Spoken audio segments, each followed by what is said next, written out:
The Empower Teach Volunteers project helps to improve basic education delivery in Nigeria. Empower Teach volunteers work not just as mere volunteers, but like regular members of staff in making sure that quality service is rendered in public schools across the Federation. They fill the gap in public schools because of the short supply of qualified staff for the required value and service and quality assurance in education.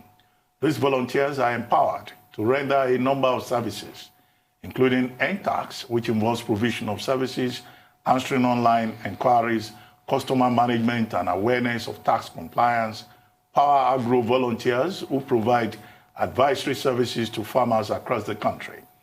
They disseminate knowledge that has been aggregated by the Federal Ministry of Agriculture and Rural Development in the area of extension services.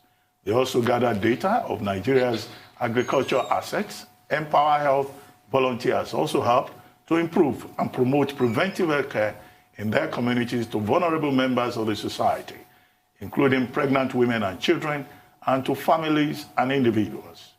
For a closer look at all of that, we're now being joined by Kolade Gbolagade, an Empower volunteer.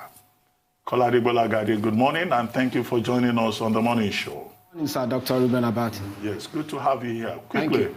Well, the introduction already explained what Empower is all about. Yes. And the 4 categories. Yes. And you have been one of the volunteers. Yes, I'm actually batch A and teach. Okay, and teach. Okay. Yes. So what has been your experience? And are you one of those persons who are agitating that you should be kept on the program? The program is supposed to be for 2 years. But I know that about a month ago, there were protests by batch A and batch B volunteers. That's who are true. saying that government should make it permanent. Yes. And have you been paid your July stipend? No, not yet. Okay. Though actually the batch A Empower volunteers were actually disengaged June, and July respectively should be for batch B. But right now, as we speak, the Empower stipends were paid for June last week. And that of July, as we were told by Honorable Minister, that it will be paid by this month. But those promises... I asked you about your experience. Okay, my experience so far, actually it has been smooth, it has been challenging, it has been enduring, and actually it has been passionate for us because we feel that we have a lot to render in this country, but we are not being given the opportunity to do better than we should do as a youth in this country. And I will say without mixing my words that actually the youth of this nation are not lazy, but all they crave for and all they want is an opportunity to be able to work and serve this nation diligently and passionately. So you were talking about the stipends you're being paid. What's the challenge with that? Sorry to say this, but I have to say it. Before the Honorable Minister came, we never had issues with our stipends. The only thing we had issues with was when we were coming in and some people were having BVN issues, which when they corrected it, they were remitted. Arrears were remitted. But when she was coming in by August, she, I think, was working on this, studying the essence of the program according to her, which by now we still don't understand why you are given a service to render an appointment and you still don't understand the essence of the appointment given to you. So for like months, like from October, November to December, we were hold. And I think she never came for once to give us a reason, a cogent reason or a tangible reason why our stipends were held on for 3 months. And they actually wanted us to save for entrepreneurship when we are being held in arrears of 3 months. Well, Gbolagade, just by way of a clarification, the minister you are referring to is Honorable Minister Sadiya Umar Farouk, yes, correct. The Minister of Humanitarian Affairs, Disaster Management and Social Development, yes. Correct. Okay. So if that's the case, you said the minister was studying the way the program worked. Yes, according to her, and she did that for complete 6 months. Okay, and that hampered your payment? Because she was still studying the way the program worked. According to her. Okay. Later, the excuse changed. What was the next excuse? The next excuse was that they were trying to reconcile our accounts. Okay. And they also did that for months, not until the House Committee on Humanitarian Affairs invited her for... How long did they reconcile the accounts for? Up till now, they are still telling us they are reconciling accounts.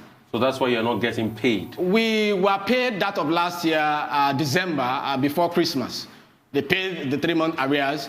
But January again, the issue started. She started giving us excuses again that she's studying the program or studying the program, whichever English she used. Okay, so she studied the program first, in the first 6 months. Yes. Then in January again, you said she claimed she started studying the program again. Yes, yes, very correct. Okay. Then by March, actually, when she was to pay for, I think, February, because by February, we received that of January. That has become a usual thing, which is not ideal to us. Because as you work, you are supposed to get paid. In other countries of the world, you haven't been paid per hour, not per month. Not now talk of stipends of 30,000 naira, where we have families, we have kids, and we have our siblings to cater for. But Gbolagade, yes. Isn't the problem the fact that you guys overstayed?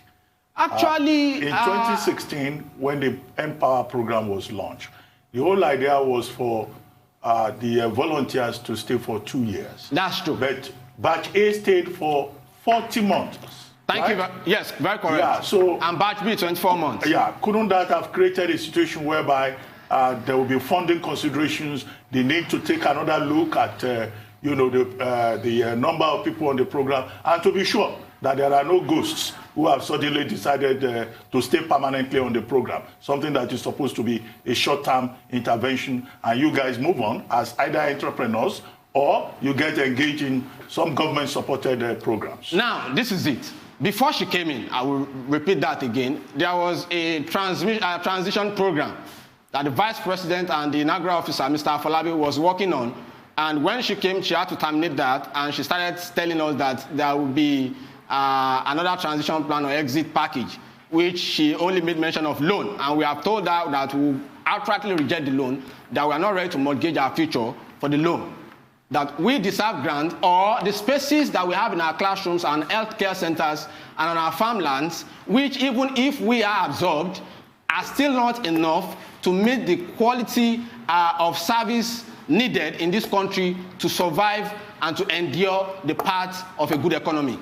Well, I don't know why I feel that I get the impression that you guys have a sense of entitlement. No, it's not about a sense of entitlement. I don't think it is fair to keep blaming the minister. Actually, okay, let me point something out. When the Vice President was telling us that they have a transition plan, which means to improve upon the policy of the government to reduce poverty and actually save jobs and also employ other members of the society that are jobless into the scheme. So they actually created an enhanced program called Transition Enhanced or Transition on Board. They use those two adjectives to qualify the improvement program they are making, which is you have to choose whether you want to apply or be enrolled or recruited into community policing, become a SANEF agent, start a business, get a Jeep loan, become a teacher, start a farm, and become a field/data agent, which we did perfectly. So on August last year,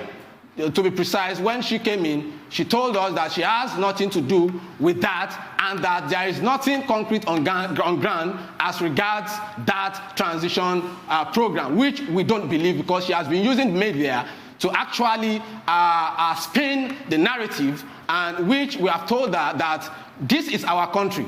And if we are youth and we are ready to earn our living legitimately, while others are creating crises in other parts of this region and actually collecting money for what they did not work for, and we have youth that are able-bodied and they are ready to offer service that is being felt across the breadth and length of the education sector and the health ministry of this country, then we are ready to resist any attempt to deny us our right to labor.